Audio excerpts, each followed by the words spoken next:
Maheshwarji, Sri Aurobindo calls his path the integral yoga. How are we to understand the term integral here?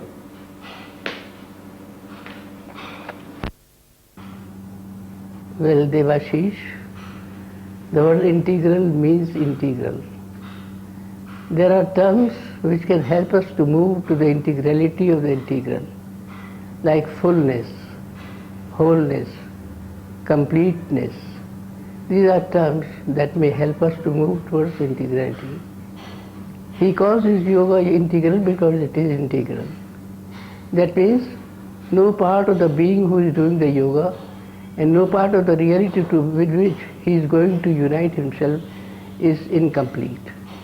A complete personality, a total personality, body, life, mind, senses, his inner being, his emotions, everything has to be in yoga. And therefore, we have to imagine that the complete reality that the Supreme is to be approached by the complete individuality that we are. Therefore, I suppose we have to move to the practice of it rather than just frame an idea and a concept about it. The concept does help, yet the concept helps only to discipline ourselves, to enter into yoga. And Sri Aurobindo's writings are so immense and so elaborate and so complete that there can be nothing left if we turn to those writings.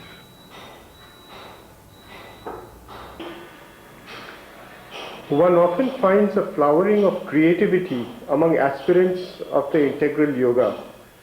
What is the place of creativity in the integral yoga?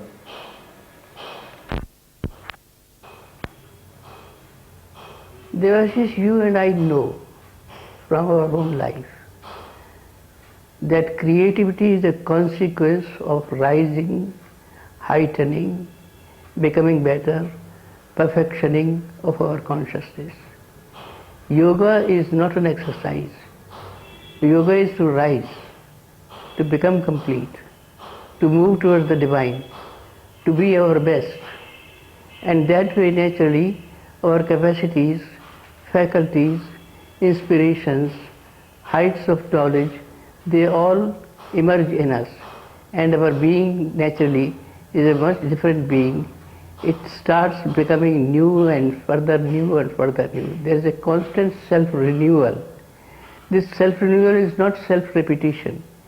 It is becoming better, still better, spiritual, more spiritual, talented, more talented, and creativity naturally is the result of it.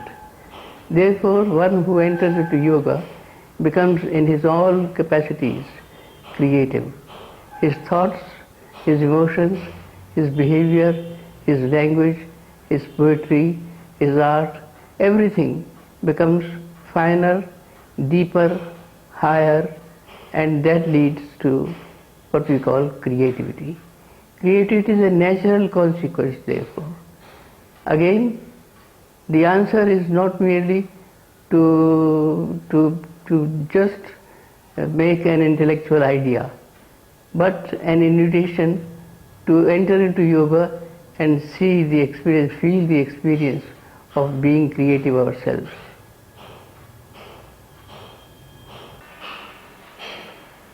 Sri Aurobindo has used a specialized vocabulary alongside existing terminology to explain his yoga. Why has he done this?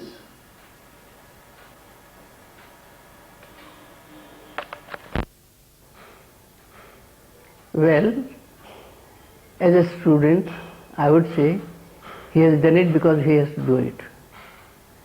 Because in terms of his experience, in terms of the knowledge that expands itself, it becomes necessary to find terms.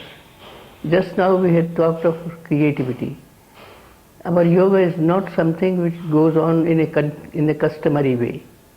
It moves and moves and moves. Naturally, experiences which are new would need new terms.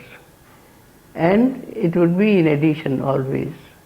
the traditional terms are there, but they also assume new dimensions. There are terms and terms and terms of the traditional yoga which acquire their own some very important dimensions or significances when we receive them in the light of Sri Aurobindo. Naturally, his terminology cannot be confined to the traditional ones. New terms have to be found out, and they have to be creative terms.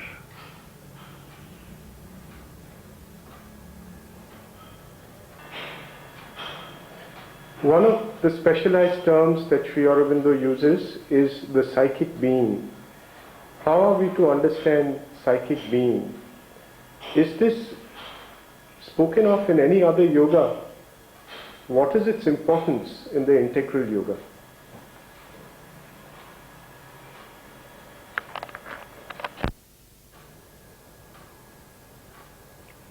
I feel it would be worthwhile if I make it clear that my approach to all these questions is the approach of a student, not of an expert, not of a scholar, not of a professional.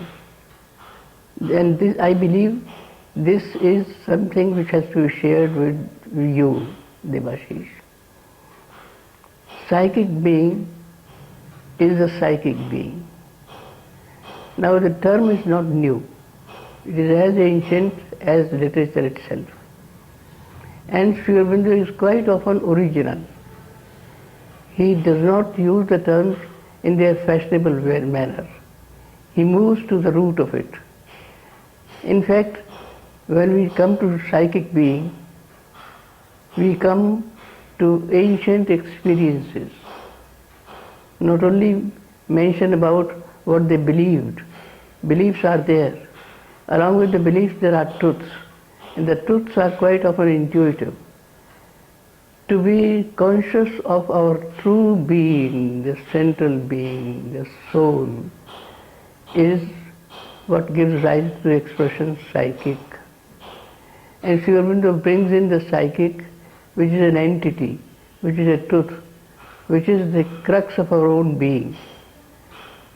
Sri Aurobindo uses this word psychic being also because in yoga it is the central being in us which grows, which aspires, which moves to the realizations and which experiences revelations after revelations and also transformations after transformations. Psychic being therefore is as original as we.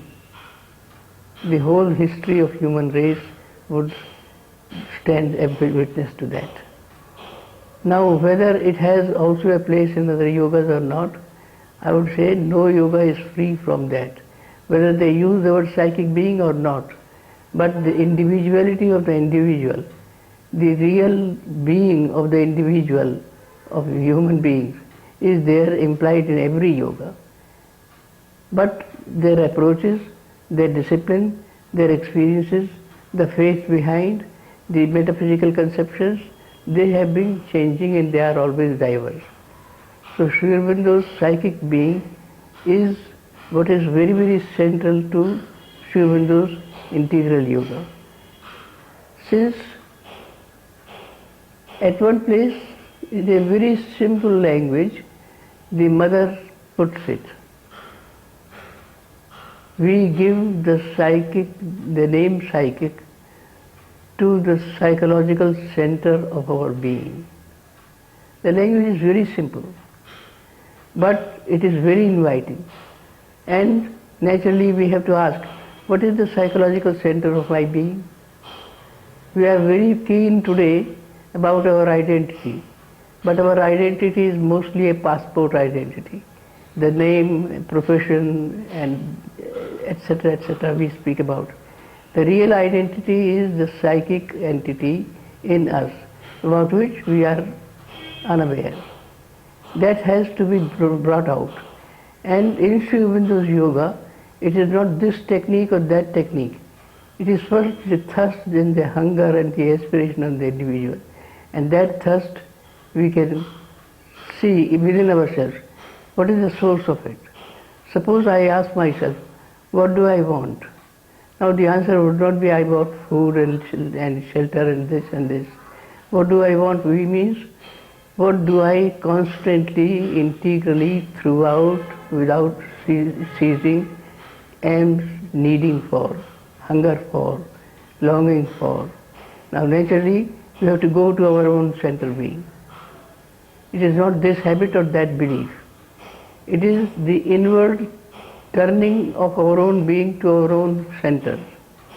Therefore, it helps us to first become conscious of our psychic being and bring it out, and then we shall see that Sri Aurobindo's beginning of the yoga is the aspiration, and the aspiration really belongs to the psychic being.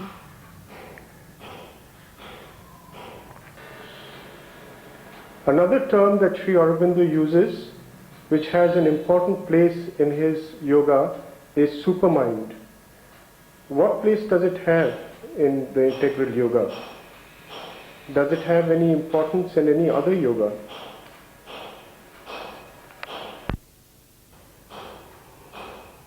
To be frank, I would say I do not know.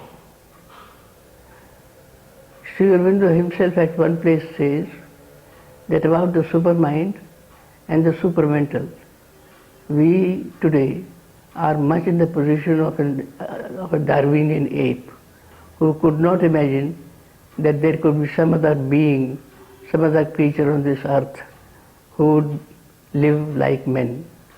And it was much more difficult would it be for it to imagine that he himself, the ape, would himself become man.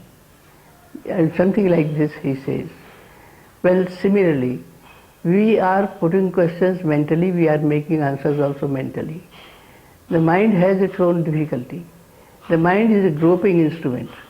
If not completely ignorant, it is groping. And it wants to know, and yet wants further to know and know and know. But it does not possess knowledge. When we come to the term supermind, the writings of Sri Aurobindo are so elaborate. He writes chapters after chapters after chapters on it. And at certain places he would say, or we would see, that he invites us to the supreme truth. Truth as consciousness. The supreme truth consciousness. Well, we have only words, but we don't read the supreme consciousness. Very interesting, very inviting, very difficult, very intriguing at the same time, because we are so much used to mind. Now Sri Aurobindo naturally would move, and it's not only in yoga, also in philosophy, also in different disciplines, to move to the supreme reality that is conscious of itself and knows everything. The supermind is the creative, is the creator himself. I'm using the word himself as if it is man, it is not. Well, and the supermind also has different statuses. It is unitary, it is comprehensive, it is apprehensive. There are terms which are all inviting. And it would be nice that we move to the meaning of supermind as we possibly can by our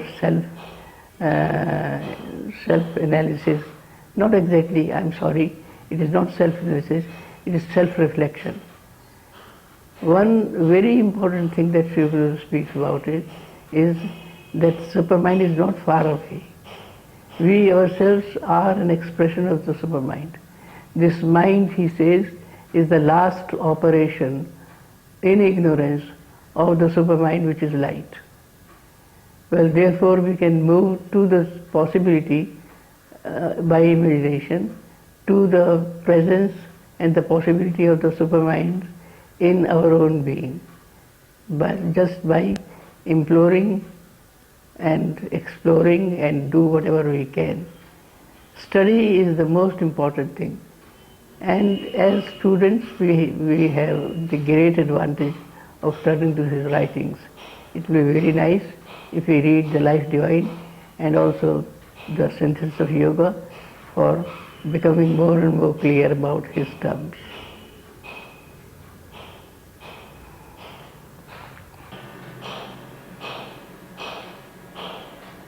Another such specialized term is overmind. What is the overmind in the integral yoga? How does it relate to the human mind and to the supermind?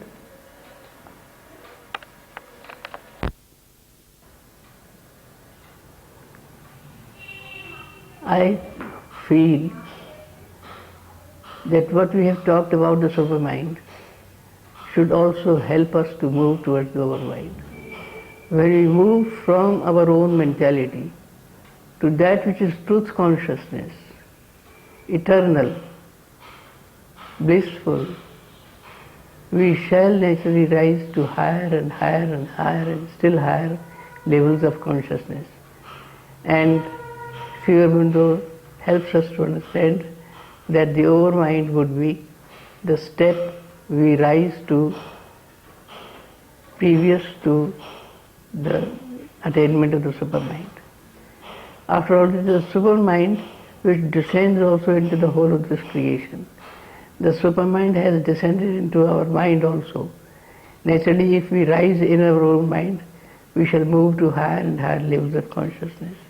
And the terms are not only our mind, higher mind, illumined mind, intuitive mind, and then we move to the overmind. They are, really speaking, experiential terms. They are not just conceptive. They are not just literary. They are helpful in our journey from our own present being to our highest possibility. The highest possibility would be not only realizing but also manifesting the Supreme in our own being. Thus, in that journey, naturally, we need to receive help from Sri Aurobindo's writings, and overmind would make himself felt, experienced. Well, to the student of metaphysics, naturally there will be intricacies, and it is not possible for us to enter into metaphysics. Of course, there is a full scope for us to make researches. Overmind is before we reach the supermind, or we can say the supermind first enters into overmind, then the overmind enters into our whole being, and the mind is the last result.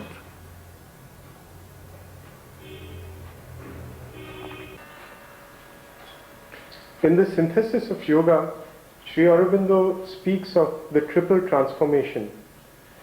What is meant by the triple transformation in the integral yoga?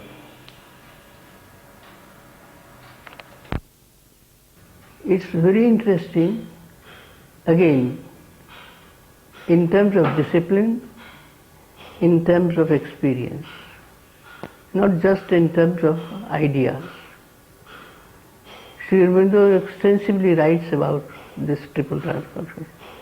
In yoga, and also a large chapter, a big chapter is there in the Life Divine, the triple transformation. First of all, transformation is moving from this natural being to enter into the truth, realize and manifest something that is higher. So it's an upward journey in which transformation is there. And when we move to it, he would make us understand that the first change, the first transformation that comes is that our psychic being comes forward. Not only that we feel it, not only that we see it, but the rest of the being, the whole of the being, is completely under its charge. And it is not only under its charge, it psychicizes. The psychic being in us brings about a complete change in our nature, in our vital nature, in our mental nature, in our physical nature. That is the psychic transformation. Now again I say that to use a language and to hint is one thing. To enter into it is quite another. Next, still, the psychic transformation itself is tremendous. It's marvelous. We can't even imagine about what would happen when we are psychically transformed. Yet it is not the last. Next transformation is to come, that which Sri Aurobindo calls the spiritual transformation. The psychic is first, the spiritual next. Again, the spiritual itself cannot be understood easily. The word spiritual itself is very, very extensive, also transcendent. It's difficult to reduce it to mental terms. And still, that is not the last. The last transformation comes when it is a supramental, which enters into, becomes manifest, is realized, and everything, it becomes completely changed. It's a life divine. It's a divinization that takes place. Sri Aurobindo uses the word triple because it is not one after the other. They are simultaneous quite often. And experientially speaking, they would be different from person to person. But this transformation is something which is very, very, very, very important in Sri Aurobindo's yoga. Other yogas are there moving towards realization. Yes, it's fine. But realization doesn't stop at realization. That brings about a complete change in our whole being. Life changes, mind changes, the whole nature also changes. About the supramental transformation, we can't even imagine. Sri Aurobindo writes very, very elaborately, in detail, about the changes that are possible and that will come about. So this triple transformation is very important for those who really engage themselves in yoga, not merely talk about it.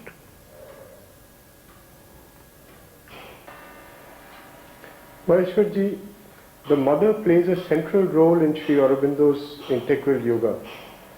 Who is the mother, and how are we to understand or relate to her in the integral yoga?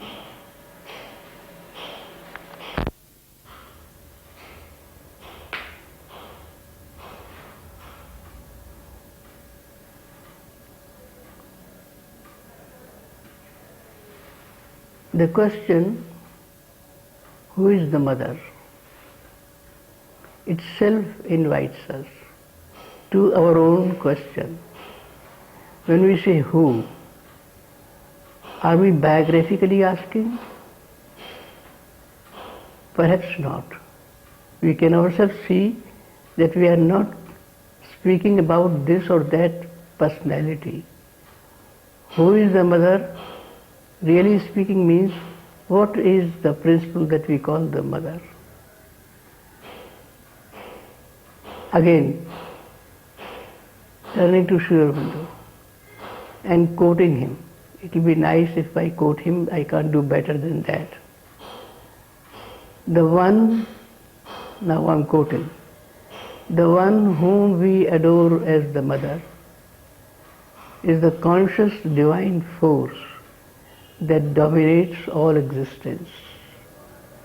One and yet so many-sided that to follow her movement is impossible for the quickest mind and for the freest and the most vast intelligence. This one sentence of Sri Aurobindo, really speaking,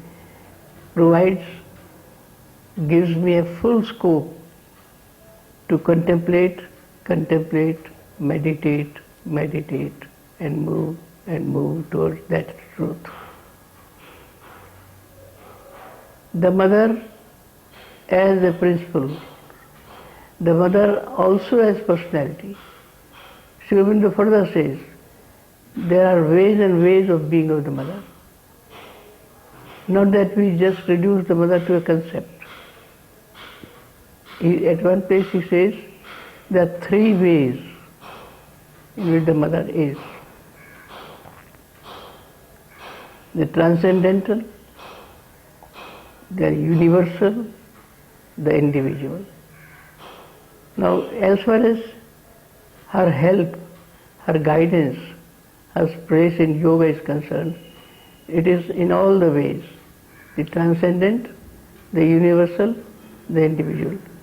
But mostly we being we, carrying our own limitations, limitations of the mind, limitations of our vital being, limitations of the heart, limitations of our capacities, we seek the Mother for help. This help is in our human ways. And there it has been experienced by many that the individual aspect of the Mother helps most. We turn to her as a baby. Now we can't turn to a baby as baby to the universal or to the transcendent. So her help is always helpful, needed, sought for, and we can say without the Mother perhaps we may not be able to do what we are like to do, what we really can achieve. But again, who is the Mother? How to approach? One of the ways of approaching perhaps could be that without her we do not move at all in yoga. Very interesting that at one place Sri Aurobindo says it is her Shakti. It is the divine Shakti with her force, light, ananda, consciousness that prepares the Adhara. Our own being is the Adhara. Our own personality is the Adhara. And further he says, when it is ready, pouring into it with these forces, which makes the sadhana possible. Now naturally, if we become a little intimate and intrinsic to ourselves, suppose we put a very simple question, what do I seek? Very simple question, at the same time very inviting question. What do I seek? And if the answer is, I seek for perfection, I seek for light, I seek for knowledge, I seek for bliss, I can further ask, what is in me that seeks for it? And how is it? I shall naturally come to the conclusion that this is implanted in me. Who has done it? What has done it? What is it that man as man is not satisfied with man himself, with himself as he is? One of the very interesting things that Sri Aurobindo makes, man cannot rest completely satisfied unless it moves to the highest. And we can ask, what is it? Who has put it? The answer is, it is the one from whom we have come, and that is the Mother. The Mother has entered into us, the Mother has become us, we are eternal children of the Mother, and we are seeking for our realization and manifestation and completeness and fulfillment in her. Now she helps us in yoga also. She is the Mother in every way.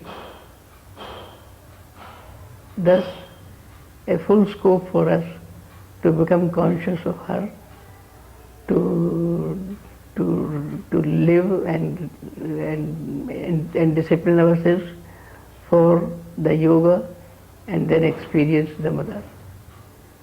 Instead of talking of the Mother, it's much more important that we feel the Mother and we realize her.